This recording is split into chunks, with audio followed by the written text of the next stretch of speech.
हाम्रो च्यानललाई सब्स्क्राइब गरी लेटेस्ट अपडेट पाउनको लागि बेल आइकनलाई क्लिक गर्न नभुल्नुहोला। यदि तपाईं चाहिँ एउटा चाहिँ राम्रो क्यामेरावाला मोबाइल किन्ने तयारी गरिदिनुहुन्छ चाहिँ यो भिडियो तपाईको लागि हो र एकदमै राम्रो मूल्यमा चाहिँ तपाईहरुले चाहिँ पर्चेस गर्न सक्नुहुनेछ।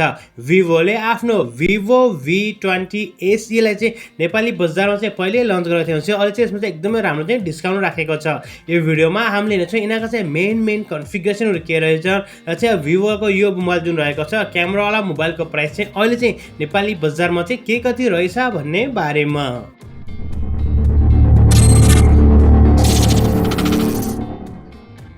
नमस्कार, टेक्नेप युट्युब च्यानलमा यहाँलाई हार्दिक स्वागत छ।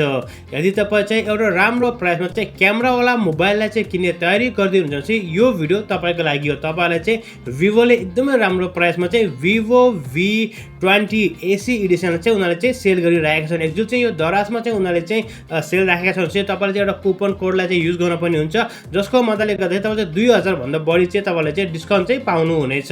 यदि उनीहरुको प्राइस के कुरा गर्ने हो भने चाहिँ स्टार्टिङ भेरिएन्टमा उनीहरुले चाहिँ लगभग 40,000 रुपैयाँमा चाहिँ यो मोबाइललाई चाहिँ उनीहरुले लन्च गरेका थिए। स्पेशली चाहिँ Vivo को जुन चाहिँ V सिरिज चाहिँ स्पेशल चाहिँ क्यामेरामा चाहिँ उनीहरुले फोकस गरेका छन्। जुन चाहिँ Vivo V20 SE चाहिँ एकदमै राम्रो क्यामेरा रहेको छ। हाम्रो चाहिँ आई ट्र्याकिङ फोकस हुन्छ नि, आई फोकसहरु हुन्छ, आई ट्र्याकिङ फोकसहरु देखाउँछ, जसको मद्दतले गर्दाखेरि हाम्रो चाहिँ फोटोहरु एकदमै राम्रो आउँछ र फोकस जुन हुन्छ नि, फोकस चाहिँ एकदमै राम्रो तरिकाले पर्छ क्या फोटोहरुमा। र यिनीहरुले सम्पूर्ण क्यामेराहरुमा चाहिँ AI टेक्नोलोजीलाई युज गरेका छन्, जसको मद्दतले गर्दाखेरि हाम्रो फोटो र भिडियो चाहिँ एकदमै राम्रो आउँछ। सो Vivoको क्यामेरावाला मोबाइल क्यामेराकै बारेमा पहिला कुरा गरौँ। पछाडिपट्टि हामी चाहिँ तीनवटा क्यामेरा देख्न सक्नेछौँ। मेन क्यामेरा चाहिँ 48 मेगापिक्सलको रहेको छ भने 8+2 मेगापिक्सलको बाँकीको चाहिँ क्यामेरा रहेको छ। यसको साथसाथै हामी चाहिँ 32 मेगापिक्सलको सेल्फी क्यामेरालाई पनि देख्न सक्छौँ। सेल्फी क्यामेरा पनि एकदमै राम्रो रहेको छ।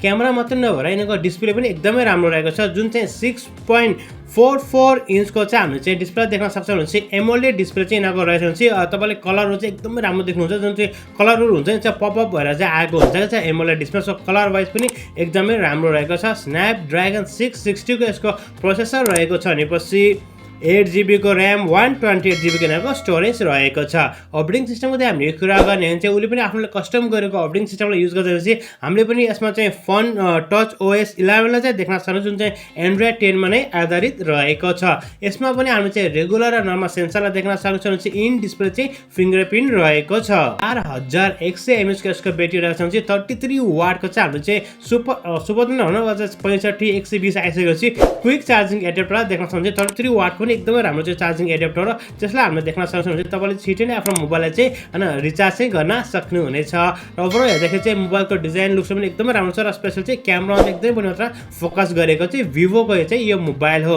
र चाहिँ यदि हामीले चाहिँ प्राइस के कुरा गर्ने हुन्छ दराजमा चाहिँ एकदमै राम्रो अफर रहेको छ, जुन चाहिँ तपाईहरुले झन् त्यो कुपन कोडलाई चाहिँ युज गर्न पनि हुन्छ हैन। जुन चाहिँ Vivo V20 SE अफ भन्ने चाहिँ एउटा कोड उनीहरुले बनाएको छन्। त्यो कोडलाई तपाईले युज गर्नुहुन्छ तपाईले चाहिँ एकदमै राम्रो चाहिँ डिस्काउन्ट पाउनु हुनेछ।